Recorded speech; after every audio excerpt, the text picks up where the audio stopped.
समय आएगा, सबसे बड़ा और सबसे लंबा छलांग हम ही मारेंगे।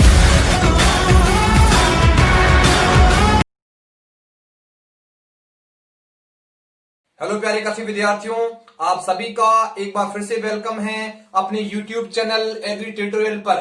मैं मोहन सोडा। अपन बात कर रहे थे कॉटन की, है ना। अपन बात कर रहे थे कपास की, बात कर रहे थे, जिसमें सबसे पहले मैंने आपको नॉर्मल वर्गीकरण बताया, उसके बाद आर्थिक महत्व बताया, उसके बाद जो आपके महत्वपूर्ण शब्दावली थी, जैसे फज किसे कहते हैं, लिंट किसे कहते हैं, सीड कॉटन क्या है, कॉटन सीड क्या है, तिरक किसे कहते हैं, उसके बारे में अपन ने चर्चा की थी, है ना। बोटनिकल नेम ये वगैरह सब कुछ, फैमिली वगैरह ये सब कुछ हो गया था। और आज फिर जान लो उत्पत्ति जो है इसकी वो क्या है, इंडिया है। आज अपन थोड़ा उससे आगे बढ़ेंगे, तो उससे जो अपना आपकी जो कपास का वर्गीकरण है वो भी मैंने आपको बता रखा है। आज अपन थोड़ा सा आगे बढ़ेंगे। मैंने पहले बता रखा है कि अपन जल्दी से ही क्लास को पूरा करेंगे। और एक रिक्वेस्ट और करना चाहूंगा कि अगर चैनल पर नए हो तो चैनल को जरूर और जरूर सब्सक्राइब करें। मैं पहले बता देता हूं, अगर हम आपके लिए फ्री ऑफ कॉस्ट, मतलब फ्री में इतना सब कुछ कर रहे हैं, तो आप हमारे लिए जो सब्सक्राइब बटन है उसको आप दबा ही सकते हो, है ना। तो आज अपन आगे चलते हैं। कॉटन के बारे में, कपास के बारे में ही चर्चा चल रही थी, आज मैं थोड़ा उससे आगे ले रहा हूं बीटी कॉटन, है ना। बीटी कॉटन के बारे में थोड़ा सा आप देख लो, यहां से क्वेश्चन पुटअप होते हैं, समझ गए। बीटी कॉटन अपन विशिष्ट आज चर्चा करेंगे, बीटी कॉटन। और उससे आगे देखो, सबसे पहले बात हो रही है बीटी कॉटन। अपन बीटी कॉटन का प्रयोग क्यों करते हैं, है ना। तो इसका जो मेन रीजन ये रहता है कि ये बोलवर्म प्रतिरोधी किस्म जो है आपके एक किस्म में, मतलब एक कपास की वेराइटी मान लो, ये क्या करती है, बोलवर्म इसमें लगता है, कीड़ा जो लगता है उसके जो अपने क्या कहते हैं कि कह सकते हैं अपन के उसके निवारण के लिए अपन बीटी कॉटन का प्रयोग करते हैं। तो मेन अपना उद्देश्य क्या है कि बोलवर्म के प्रति प्रतिरोधी है कौन, बीटी कॉटन, है ना। बीटी कॉटन से क्या क्या क्वेश्चन आ सकते हैं कि इसका निर्माण कैसे हुआ है, किसका, जो आपकी बीटी कॉटन है इसका निर्माण कैसे हुआ है। तो इसके लिए एक जीवाणु प्रयुक्त किया गया था, उस जीवाणु का क्या नाम था, बिल्कुल इजी है जीवाणु का नाम, तो बेसिलस थुरेजिनेंसिस, ठीक है ना, थुरेजिनेंसिस। ये बिल्कुल इजी नाम है, थोड़ा अटपटा नाम अपन को लिखता है, बेसिलस थुरेजिनेंसिस। ये क्या है, एक जीवाणु है जो वाहक के रूप में काम में लिया गया था, किसके निर्माण में, बीटी कॉटन के निर्माण में। याद रखना, स्क्रीन पर आपको दिखाई दे रहा है बेसिलस थुरेजिनेंसिस। उसके बाद इसकी खोज किसने की थी, किसकी खोज, आपके बीटी को, इसकी खोज अपन कह सकते हैं कि इसकी खोज किसने की थी, एस इशिवाटा ने, समझ गए। यहां पे क्या है कि इसकी खोज किसने की थी, पूछ सकते हैं वैज्ञानिक का नाम, तो किसने की थी, एस इशिवाटा। बहुत ही जल्दी चलेंगे तब जाके, वो इससे पिछली क्लास थी वो भी समथिंग आधे घंटे से ऊपर बनी थी, तो थोड़ा सा लंबा नहीं खींचेंगे, क्योंकि 4 से 5 पार्ट अगर आप कपास की पढ़ लोगे तो आपका मन ही भर जाएगा कि एग्रोनॉमी को पढ़ना ही छोड़ देते हैं, है ना। तो देख लो वापिस, इसकी खोज किसने की थी, एस इशिवाटा ने, समझ में आ गया। ये है मोहब्बते इसी का खट्टर, उसी हिसाब से याद कर लेना, ठीक है ना। उसके बाद जो आपकी बीटी कॉटन निर्मित की गई थी, तो उसके लिए जो जीन थी वो कौन सी जीन उपयुक्त थी, मतलब कौन सी जीन को लेकर अपने बीटी को जो कॉटन है उसको निर्मित किया था। तो उसकी जो ये एग्जाम में बायोलॉजी के पेपर में पूछ सकते हैं आपसे, और यहां पर भी पूछ सकते हैं। तो उसके लिए जो उत्तरदायी जीन थी वो थी क्राई एबी सेकेंड। प्यारे कृषि विद्यार्थियों याद कर लेना, क्राई एबी सेकेंड का प्रयोग किया गया था, और इसके साथ किसका प्रयोग किया गया था, क्राई एसी फर्स्ट। बहुत ही यहां पे कंफ्यूजन हो जाती है, लेकिन थोड़ा सा याद रखना, क्राई एबी सेकेंड और क्राई एसी फर्स्ट का प्रयोग किया गया था किसके निर्माण में, बीटी कॉटन के निर्माण में। ज्यादा समय अपन नहीं लेंगे, ज्यादा से ज्यादा अपन धीरे धीरे चीजों को कवर करना प्रारंभ करेंगे। अब एक और बात आती है, एक वैज्ञानिक या एक व्यक्ति को आपको और याद रखना है, सीडी माई। ये कौन से व्यक्ति थे, इन्होंने क्या किया था, जो बीटी कॉटन था, मतलब जो आपके बीटी कपास था, इसको इंडिया में लाने का जो श्रेय जाता है वो जाता है सीडी माई को। याद रखना प्यारे कृषि विद्यार्थियों, सीडी माई वेरी इंपॉर्टेंट, कि भारत में बीटी कॉटन कौन लेके आया, तो आपका आंसर क्या हो जाएगा, सीडी माई, है ना। मैंने यहां में बता रखा है कि सीडी माई भारत लाए, मतलब किसको लाए, कॉटन को लेके आए। उसके बाद प्लांट इनटू प्लांट की दूरी कितनी रखेंगे, मतलब जो बीटी कॉटन है उनमें दो पौधों की मध्य दूरी 1 मीटर, रो इनटू रो की दूरी कितनी होगी, वो भी 1 मीटर, है ना, बहुत ही इंपॉर्टेंट है, 1 मीटर ही है दूरी। उसके बाद अगर मैं बात करूं बीज दर की, यहां पे आपको बीज दर दिखाई दे रही है, बीज दर कितनी है टोटल, देख लो आप, बीज दर कितनी है रे, बीज दर है 1 केजी, कितनी है बीज दर, 1 केजी है, किसकी, बीटी कॉटन की। उसके बाद अगर मैं बात करूं इसके पौधे कितने लगते हैं प्रति हेक्टेयर, मतलब जो बीटी कॉटन है उसके जो पौधे हैं वो अपन को 1 हेक्टेयर में कितने लगेंगे, तो टोटल लगेंगे, पौधों की संख्या भी मैंने बता रखी है, 10,000 प्लांट प्रति हेक्टेयर, 1 हेक्टेयर में पौधों की संख्या आपके 10,000। उसके बाद आ जाओ कि बोलवर्म में बीटी कपास के प्रति प्रतिरोधक क्षमता विकसित करने के लिए इसके चारों ओर, है ना, इसके चारों ओर कुछ एक नॉन बीटी कपास और उगाई जाती है जिसे अपन रिफ्यूज फसल के नाम से जानते हैं। तो पहला क्वेश्चन यहां से ये बनेगा कि रिफ्यूज फसल का संबंध कौन सी फसल से है ना, रिफ्यूज फसल का संबंध कौन सी फसल से है, तो आपका आंसर क्या चला जाएगा, मतलब कॉटन, कपास चला जाएगा। देखो क्या होता है, मान लो ये एक खेत है अपना, इसमें अपने बीटी कॉटन उगा रखा है, ये क्या कर रखा है, अपने बीटी कॉटन उगा रखा है, तो इसमें क्या है, बोलवर्म के जो बोलवर्म का आक्रमण अपन रोकना चाहते हैं तो इसके चारों ओर अपन क्या करते हैं, नॉन बीटी लगा देते हैं, मतलब नॉन बीटी, ठीक है, नॉन बीटी लगा देते हैं, कितने परसेंटेज, मतलब मान लो आपके अपन कह सकते हैं, मान लो 100 पौधे उगा रखे हैं बीटी कॉटन के, तो इसके जो चारों ओर आपके 15% पौधे, मतलब 85% तो बीटी होने चाहिए, और इसके 15% जो होंगे वो कौन से होंगे, नॉन बीटी होंगे, इस पर बीटी नहीं होंगे, मतलब बीटी कॉटन नहीं होगा। तो जो इसका बोलवर्म का जो आक्रमण रहेगा वो नॉन बीटी कपास के ऊपर रहेगा, है ना। तो उसमें क्या है कि अपने जो फसल है उसमें अपन बचाव कर सकते हैं, उसको सुरक्षित रख सकते हैं। तो जो आपने जो फसल उगा रखी है बीटी कॉटन की, उसके जो चारों साइड अपने 15% तक जो नॉन बीटी उगा रखी है, इसको अपन कहते हैं रिफ्यूज फसल। तो मैंने यहाँ पे लाइन इंपोर्टेंट है, पूछ सकते हैं कि रिफ्यूज फसल का संबंध कौन सी फसल से है ना, बड़े बड़े एग्जाम्स में ये लाइन पूछी जाती है और आपको कोई नहीं बताता, तो इसलिए बहुत ही शानदार तरीके से याद कर लेना कि बोलवर्म में बीटी कपास के प्रति प्रतिरोधक क्षमता विकसित करने के लिए इसके चारों ओर 15% नॉन बीटी कॉटन उगाई जाती है, जिसे अपन रिफ्यूज फसल के नाम से भी जानते हैं। यहाँ पे चित्र समझ में आ गया, बीच में क्या है, बीटी है, उसके 15% चारों ओर नॉन बीटी है, जिसको अपन कहते हैं रिफ्यूज, ठीक है। उसके बाद अगर आ जाओ आपकी बीजोपचार, मतलब क्या है कि कपास को अपन क्या कर रहे हैं, अपने खेत में उगाने के लिए लेके जा रहे हैं कपास के बीजों को, तो उससे पहले अपन को क्या करना होगा, बीजोपचार करना होगा। तो थोड़ा सा पीछे चलो, मैंने कुछ बताया था कि लिंट और फंज, ठीक है ना, लिंट का मतलब क्या होगा, कपास से चिपका हुआ बड़ा रेशा। तो यहाँ पे भी एक शब्द आ रहा है डी लिंटिंग, है ना, डी लिंटिंग का मतलब क्या करना है कि कपास जो है उसके जो रेशा है उससे जो चिपका हुआ, कपास का जो बीज है उससे चिपका हुआ जो रेशा है उसको हटाने की प्रक्रिया अपन क्या कह सकते हैं, डी लिंटिंग। समझ में आ गया। तो आप देख सकते हो कपास के बीजों में चिपके हुए रेशे को अलग करने की प्रक्रिया डी लिंटिंग कहलाती है। आपसे ये क्वेश्चन पूछा जाएगा कि डी लिंटिंग का संबंध किससे है। अगर किसी को लिंट याद है वो सीधा का सीधा कॉटन मार के आएगा और 100% जो अपना है वो आंसर श्योर करके आएगा।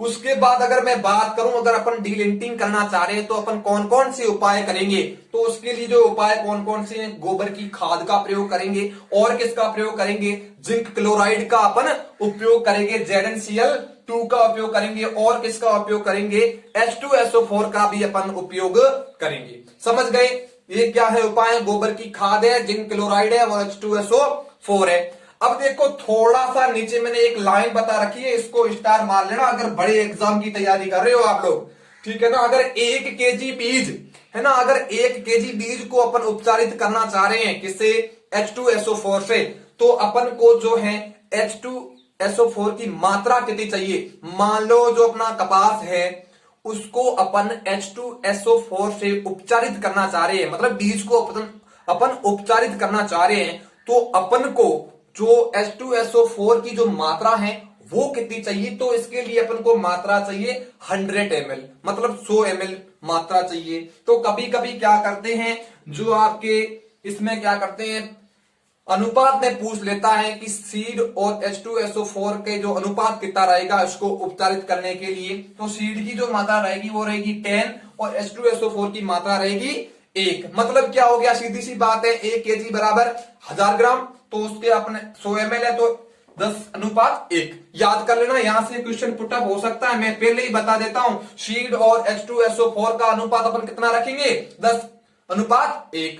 चलो आगे, यहां तक कहानी समझ में आ गई। उसके बाद खरपतवार नियंत्रण, खरपतवार नाशी मुख्यतः कौन सी खरपतवार नाशी का अपन उपयोग करेंगे, मोनोयूरोन का उपयोग करेंगे खड़ी फसल में। पूछा ये क्वेश्चन है ना, ये क्वेश्चन पूछा गया है, हाईलाइट कर लेना इसको, अपने नोट्सों में इंपोर्टेंट मान लेना। खरपतवार नियंत्रण मोनोयूरोन के द्वारा खड़ी फसल में पूछ सकता है, खड़ी फसल में या बुआई से पहले ऐसे कुछ पूछ सकता है, तो आपका आंसर होना चाहिए खड़ी फसल। ओके, उसके बाद अगर मैं बात करूं, जो मुख्यतः क्या होता है, जो कपास की पत्तियां होती है, इसमें क्या होता है, पेंटाथेलिक एसिड मतलब विटामिन B5 पाया जाता है, जो कि क्या करता है, आपके कोई सी भी खरपतवार नाशी होती है उसके प्रतिरोधक क्षमता को जो है वो क्या करता है, प्रतिरोधक क्षमता विकसित करने में सहायक रहता है। कौन, जो इसमें क्या होता है, कपास की जो पत्तियां होती है इसमें क्या होता है, विटामिन B5 पेंटाथेलिक एसिड जो बनता है, इसके चलते ज्यादातर खरपतवार नाशी इस पे आक्रमण नहीं कर पाते। एक शब्द आता है फिंगर लिप, बहुत सी बार पूछा है ना, यहां से आप दिक्कत हो जाती है कि फिंगर लिप तो हमने कहीं सुना ही नहीं। फिंगर लिप क्या है कि अगर अपन मान लो कॉटन में 2,4-D का अगर अधिक प्रयोग करते हैं, जो कपास, इससे क्या होता है कि अगर अपन ज्यादा प्रयोग करेंगे तो कपास की जो पत्तियां होगी वो क्या होगी, कपास की पत्तियां हैं वो उंगुली नुमा मतलब ये इसी हिसाब से वो क्या है, बन जाती है, तो उसे अपन कहते हैं फिंगर लिप। ठीक है ना, जो अपना अंगुली नुमा संरचना में परिवर्तित हो जाती है। तो देखो 2,4-D के अवशेष के कारण कपास की सभी पत्तियां अंगुली नुमा संरचना में परिवर्तित हो जाती है, उसे अपन कहते हैं फिंगर लिप। और फिंगर लिप का संबंध किससे है, कॉटन से है। क्वेश्चन पुटअप हो सकता है ना। चलो मैं आगे, उसके बाद उर्वरक नियंत्रण मतलब अपन उर्वरकों को किस हिसाब से देंगे, तो इसके लिए 121 वाला याद कर लेना। उर्वरक जब मैंने आपको यहाँ पे खरपतवार पढ़ाया था तब आप यहाँ पे देख सकते हो 121, 421 और 321 वाला सिस्टम है। नाइट्रोजन की मात्रा 70 से 80 kg, फॉस्फोरस की मात्रा 30 से 40 kg और पोटास की मात्रा 60 से 70 kg। Okay, is it clear. उसके बाद अगर मैं बात करूं, सर्वाधिक जो पोटास का उपयोग किया जाता है वो किया जाता है कपास में, और कपास जो उगाई जाती है वो महाराष्ट्र में उगाई जाती है, और अभी हाल फिलहाल इसका प्रोडक्शन जो हो रहा है वो हो रहा है सबसे ज्यादा गुजरात में। तो क्या होता है, ये हर बार डाटा बदलते रहते हैं, तो मैं आपको ये चीजें यहाँ पे नहीं बताऊंगा, ये चीजें मैं बताऊंगा जब अपनी एग्जाम सर के ऊपर होगा, तब अपन फिक्स डाटा निकालेंगे और एक एक करके हर एक क्रॉप का कि कौन सा राज्य किस के प्रोडक्शन में अग्रणी है। तो उसके लिए आपको चिंता नहीं करनी है कि भारत में पोटास का सर्वाधिक उपयोग महाराष्ट्र में कपास में उपयोग में लिया जाता है, क्योंकि ये रोग प्रतिरोधक क्षमता को विकसित करता है और सेल्यूलोज की मात्रा को बढ़ाता है। कौन, कॉटन। कॉटन में क्या करता है, अपन सर्वाधिक पोटास का उपयोग करते हैं। क्यों करते हैं, क्योंकि इसका भी एक रीजन है, ठीक है ना। और सर्वाधिक कहां पे प्रयोग किया जाता है, महाराष्ट्र के अंतर्गत प्रयोग किया जाता है। तो ये क्या करता है, आपके रोग प्रतिरोधक क्षमता को भी विकसित करता है और सेल्यूलोज की मात्रा को भी बढ़ाता है। अब देखो कुछ एक शब्दावली थी जो अपन पहले पढ़ चुके थे, सीड कॉटन, कॉटन सीड, और मैंने क्या बताया था, आपकी जो लिंट है, फंज है, मोनोपोडियल, सिम्पोडियल, ये चीजें बताई थी, तिरक बताया था। वो कुछ एक बच रही है तो आज जान लो। देखो एक है एरियालोमीटर। अब एरियालोमीटर का क्या मतलब है, एरियालोमीटर का मतलब होता है कि कपास का जो रेशा होता है वो परिपक्व हो गया है कि नहीं परिपक्व हो गया है, उसको मापने के लिए अपन किसका प्रयोग करते हैं, एरियालोमीटर का प्रयोग करते हैं। तो सीधी सी बात है, पूछ सकते हैं क्वेश्चन कि एरियालोमीटर का मीनिंग क्या हो जाएगा, तो आपका आंसर चला जाएगा कि कपास के रेशे की परिपक्वता का पता लगाने के लिए अपन किसका प्रयोग करते हैं, आपके क्या कह सकते हैं, एरियालोमीटर, है ना। उसके बाद एक शब्द आता है फाइकोग्राफ। क्या शब्द आता है, फाइकोग्राफ। फाइकोग्राफ का मीनिंग क्या हो जाएगा, जो कपास के रेशे की लंबाई को नापने के लिए, जब मैंने आपको बारबाडेज कपास बताया था तो उसकी जो लंबाई बताई थी 3.5 से लेके 5 सेंटीमीटर तक, तो उसका जो अपन कह सकते हैं कपास के रेशे की लंबाई को मापने के लिए कौन सी यंत्र का प्रयोग किया जाता है, तो आपका आंसर क्या चला जाएगा, फाइकोग्राफ। उसके बाद आप आ जाओ माइक्रोनियर। कपास के रेशे की बारीकपनता को मापने के लिए अपन किसका प्रयोग करते हैं, माइक्रोनियर का प्रयोग करते हैं। समझ में आ गया, एरियालोमीटर, फाइकोग्राफ और आपके क्या कह सकते हैं, माइक्रोनियर। माइक्रोनियर का मतलब क्या होगा, अपन कहते हैं मिली, माइक्रो, तो मतलब बारीक पन्ता। थोड़ा समझ को, जो शब्द है उसको समझने का प्रयास करो।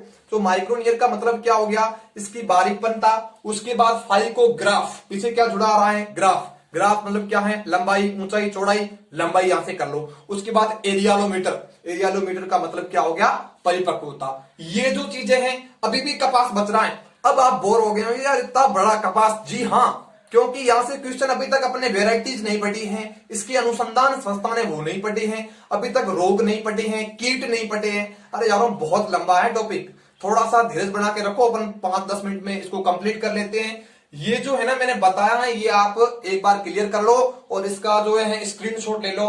एक बार मैं हट जाता हूं, आप इसका स्क्रीनशॉट ले लो, स्क्रीनशॉट ले लो सभी। उसके बाद मैं लास्ट में 2 मिनट समझा के उसके बाद आगे बढ़ता हूं, जल्दी ले लो स्क्रीनशॉट। ओके, स्क्रीनशॉट ले लिया।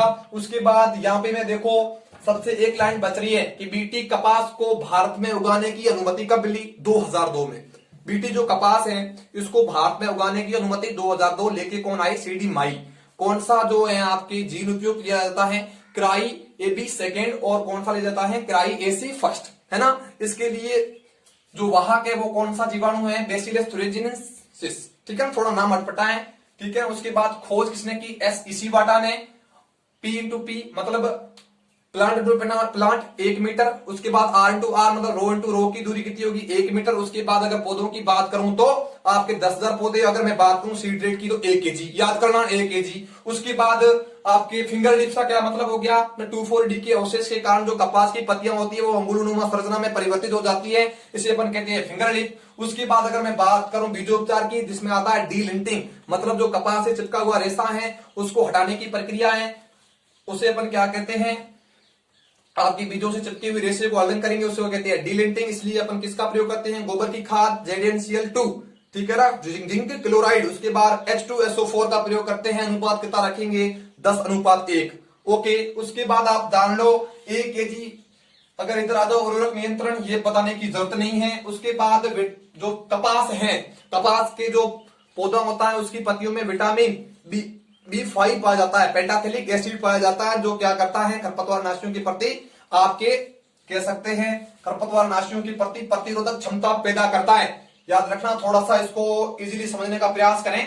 कपास में विटामिन B5 मतलब पेंटाथेलिक एसिड की कमी के चलते, सॉरी यहाँ पे क्या है, कमी पाई जाती है। किसकी कमी पाई जाती है, आपके जो है कपास की में विटामिन B5 की कमी पाई जाती है, जो क्या करता है, खरपतवार नाशियों की प्रति प्रतिरोधक क्षमता पैदा कर देता है। मतलब इसमें क्या होता है, कपास की जो पत्तियां होती हैं उसमें विटामिन B5 कमी आ जाती है, और उसी के चलते क्या होता है कि जैसे ही अपन किसी भी खरपतवार नाशी का प्रयोग करते हैं तो कपास जो है वो प्रतिरोधक क्षमता पैदा कर लेता है। ठीक है, ये जो बातें थी ये आपने कर ली। उसके बाद एरियालो, माइक्रो और फाइकोग्राफ, तीनों जो है शब्दावली वो आपको इजीली समझ में आ गई होगी। थोड़ा सा यहीं की थोड़ी दिक्कत होगी, नहीं देखा यहाँ पे कमी आ रहा है, ठीक है ना, कमी को याद कर लेना।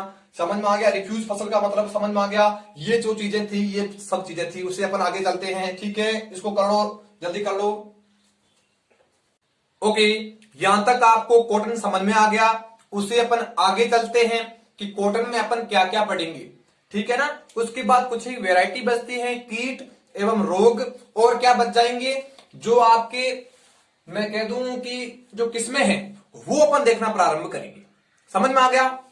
देखो, इससे पिछला जो सेशन था, जिसने अपना पिछला जो बोर्ड भरा हुआ था, उसमें जो विटामिन B5 वाला पोर्शन था, जो आपको थोड़ा बहुत समझने में थोड़ी दिक्कत हुई थी, तो उसमें क्या होता है, जो कपास की पत्तियां होती हैं उसमें विटामिन B5 की कमी के चलते किसी भी खरपतवार नाशी का अपन उपयोग करते हैं, तो जो कपास होता है वो उस खरपतवार नाशी के प्रति प्रतिरोधक क्षमता पैदा कर लेता है। ये बात आपको ध्यान रखनी है। उसके बाद अगर मैं बात करूं, जो इसमें मुख्यतः कीट है वो कौन कौन सी है, मुख्यतः जो मुख्य कीट लगता है वो लगता है बोलवर्म, ठीक है ना, जिसको अपन हिंदी में कहते हैं सुंडी। देखो, मुख्यतः गुलाब जो कपास है उसमें मुख्यतः 3 प्रकार की सुंडियां लगती हैं। एक तो है गुलाबी सुंडी, उसके बाद एक धब्बेदार सुंडी और एक अमेरिकन सुंडी।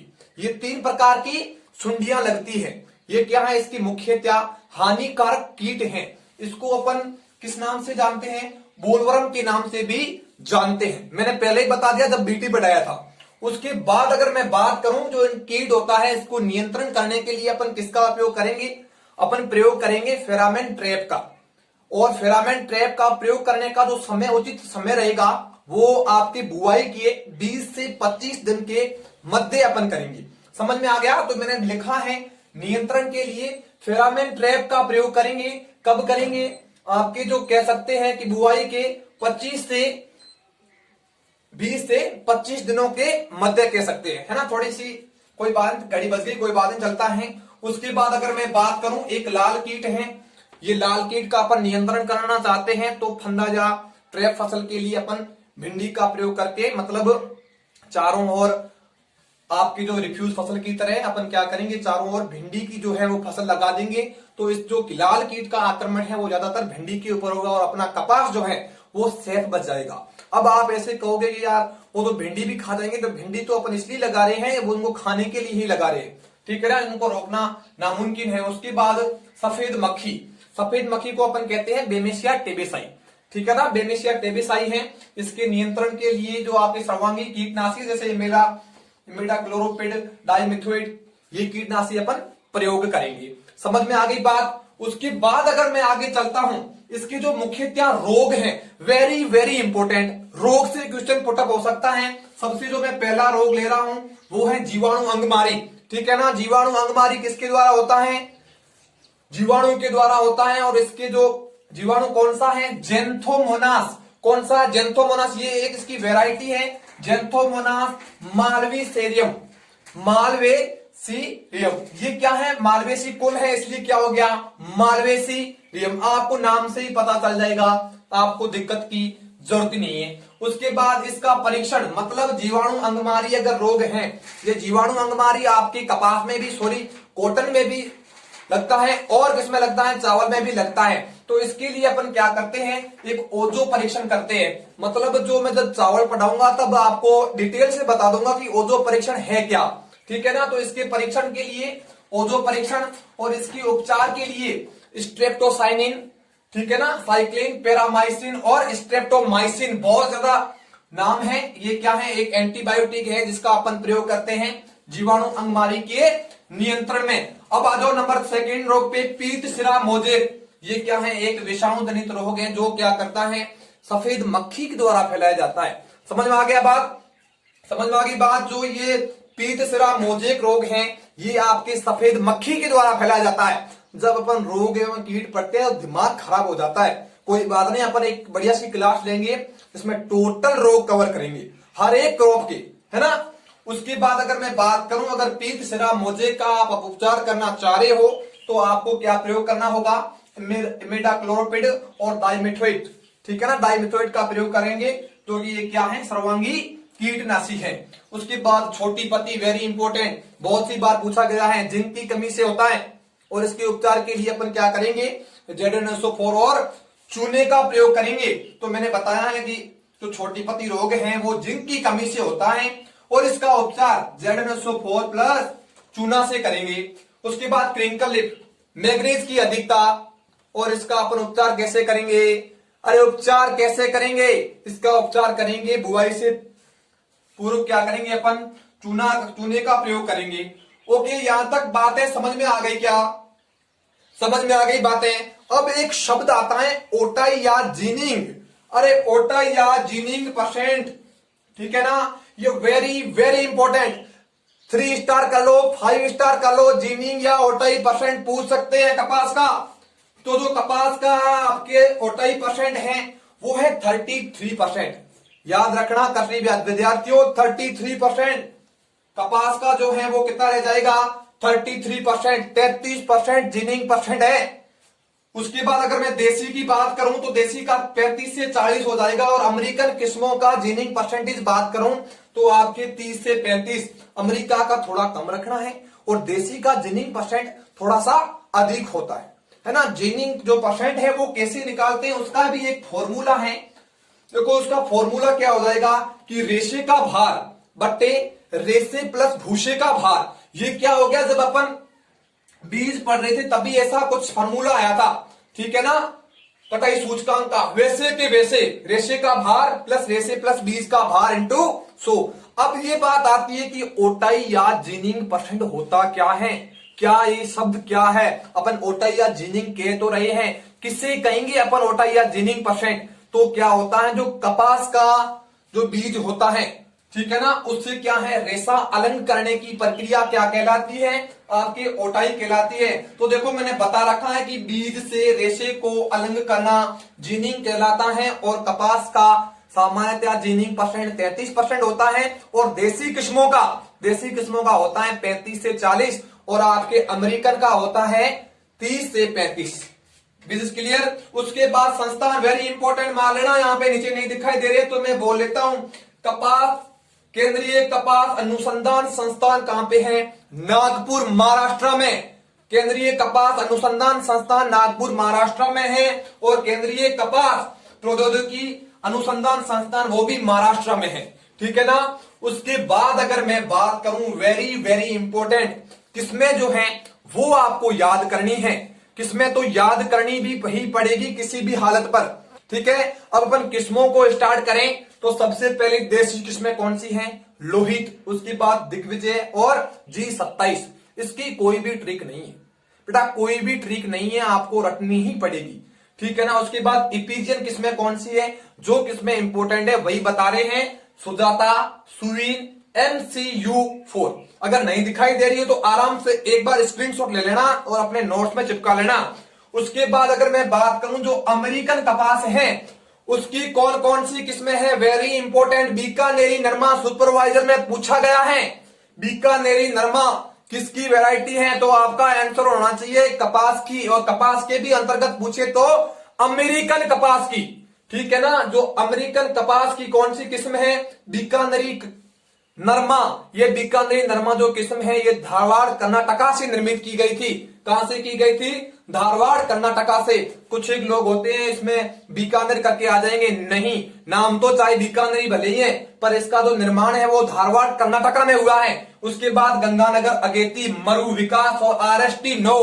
देखो RST के ऊपर तिलकी भी किस्में हैं, पर आपको थोड़ा सा इसको हाईलाइट कर लेना है क्योंकि ऐसी किस्में धोखा दे जाती है अक्सर, है ना। RST 9 ये जो किस्में थी ये आपके क्या थी? देशी, इपीजियन और अमेरिकन। अब देखो दो जो किस्में हैं वो इंपॉर्टेंट हैं, इसकी कुछ एक विशेषताएं आपको याद करनी होगी। सबसे पहले मैं बात कर रहा हूं H4 किस्म। कपास की एक किस्म है जिसका नाम है H4। इसकी क्या मुख्यतः विशेषता है कि ये कपास की एक प्रथम संकर किस्म है, पहली बात क्लियर। उसके बाद इसका निर्माण जो है वो किया था CT पटेल ने। किसने किया था? CT पटेल। और पटेल कहां से बिलोंग करते हैं? गुजरात से। और गुजरात में कौन सी जगह? सूरत में। कब किया? 1970। 1970 गुजरात में किया CT पटेल ने, ठीक है ना। उसके बाद जो अगर मैं बात करूं वेरी वेरी इंपॉर्टेंट, तो ये एक अंतरजातीय किस्म है। कि कौन सी किस्म है? अंतरजातीय। अगर इसका इंग्लिश में जानना चाहते हो तो इंट्रा स्पाइसिस, ठीक है ना। इंट्रा स्पाइसिस पूछ सकते हैं, इंट्रा स्पाइसिस, ठीक है ना। अब इधर आ जाओ वरालक्ष्मी के ऊपर। ये भी एक कपास की बहुत ही महत्वपूर्ण किस्म है जो कि आपके प्रथम अंतरजातीय किस्म है, ना कि अंतरजातीय, ठीक है ना। अंतरजातीय को इंग्लिश में क्या कहते हैं? Inter species. मात्र इंटर स्पाइसिस आपको याद रखना है। इसका निर्माण किया था CA पाटिल ने। किसने निर्माण किया था? CA पाटिल ने निर्माण किया था 1976 में। ये हुई थी H4 1970 में CT पटेल के द्वारा, और ये हुई थी आपके SA पाटिल के द्वारा। दोनों ही नाम सेम है, कंफ्यूज मत हो जाना। ये कहां से की गई थी? धारवाड़ कर्नाटका से। और H4 कहां से की गई थी? सूरत गुजरात से। अब देखो दो शब्द आए हैं, एक तो है इंट्रा स्पाइसिस और एक है इंटर स्पाइसिस। आप लोग जानते हो, ठीक है ना, आप लोग जानते हो एक ट्रेन भी चलती है जो चलती है जयपुर से उदयपुर, ठीक है ना। अपने किसी को साथ में लेके जाना, जानू मानो को कहां पे लेके जाओगे आप? उदयपुर लेके जाना। कौन सी ट्रेन में जाना है तुम्हें? इंटर में।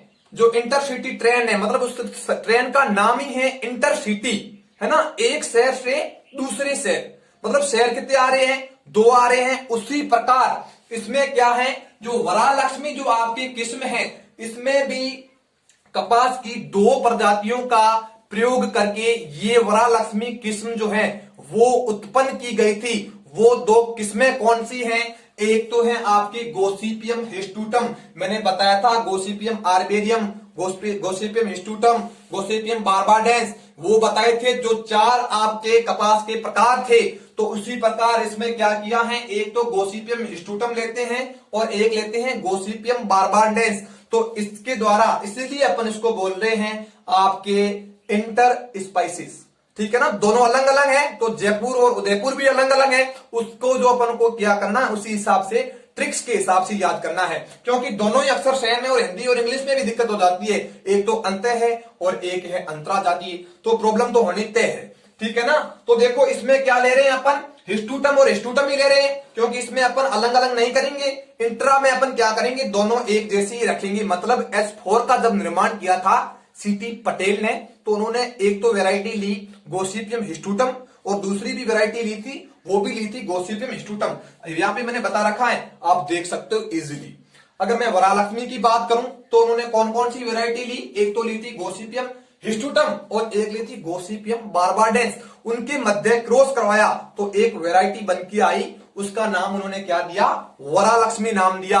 बहुत ही इजी है। ये अपना कपास है वो कंप्लीट होने को आया है। तो कैसा लगा कपास, मुझे आप कमेंट करके जरूर बताइएगा। मैं आपको ये गारंटी दिला दूं कि जैसा आपने यहाँ पे पढ़ाया है, कितना भी बड़ा एग्जाम का पेपर उठा के देख लेना, कपास से अगर बाहर क्वेश्चन आ गया तो ये मेरी गारंटी है, मेरा आपसे दावा है। ओके प्यारे कृषि विद्यार्थियों, एक बार आप इसका स्क्रीनशॉट लो और उसके बाद अपने नोट्सों में चिपका लो, है ना। स्क्रीनशॉट ले लो, मैं हट जाता हूं थोड़ा बहुत, देख लो, स्क्रीनशॉट ले लो। उसके बाद अपन आज कपास को कंप्लीट करेंगे, ठीक है, जल्दी ले लो स्क्रीनशॉट। चलो स्क्रीनशॉट ले लिया। अब जाते जाते अगर कुछ एक चीजें छूटी है तो उसके लिए मैं एक क्वाइज लगाऊंगा, मतलब अपन कुछ एक क्वेश्चन डालेंगे, जो भी क्वेश्चन छूटे हैं। और मैं आपको दावे के साथ कह सकता हूं अपना कुछ भी नहीं छूटा है, अपने एक एक पॉइंट समथिंग 1-1.5 घंटे का लिए क्लास में अपन क्या पढ़े हैं, ओनली और ओनली कपास ही पढ़े हैं। इससे पहले क्लास और डाली है, वो भी आप देखिए। उसके बाद ये है, ये भी आप देखिए। संस्थान याद रखने हैं, केंद्रीय कपास अनुसंधान संस्थान नागपुर महाराष्ट्र में है और केंद्रीय कपास प्रौद्योगिकी संस्थान वो कहां पे है, आपके महाराष्ट्र में है। समझ में आ गई बात। चलो ओके, मिलता हूं नेक्स्ट वीडियो के साथ, तब तक के लिए धन्यवाद। जय जवान जय किसान, थैंक यू वेरी मच।